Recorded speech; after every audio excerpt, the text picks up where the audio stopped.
Good morning guys, panibagong buhay, panibagong araw, panibagong pag-asa.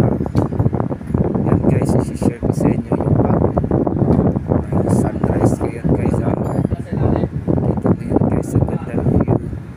Saka dumaan pa yung usok sa aeroplano guys. Ibang kulay ang ano guys, ang clouds guys. Parang ano, sunog. Usok na sunog guys. Ito yung sunrise ngayon guys. Yan. Happy Holy Week to Filipino, especially the Philippines. Ngayon panahon na sa meditate, pisal, hingi ng tawad sa ating nasasaktan.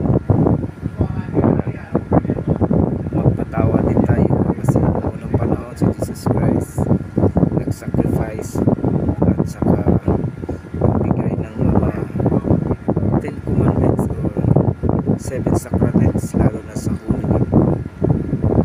Yun guys, sa ibang bansa hindi kami mag-participate sa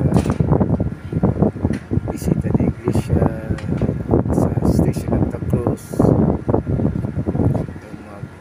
City Palabras, pero sa prayer before sleep, sa in the morning nagdadasal din kami kahit papaano mas malay. Importante yung panampalataya natin hugot at saka deep, sabi ng kwan sa Philippine Eagle, soar high, fly high. Okay guys, yan ang aking update ngayon dito sa ibang bansa. God bless us and more power.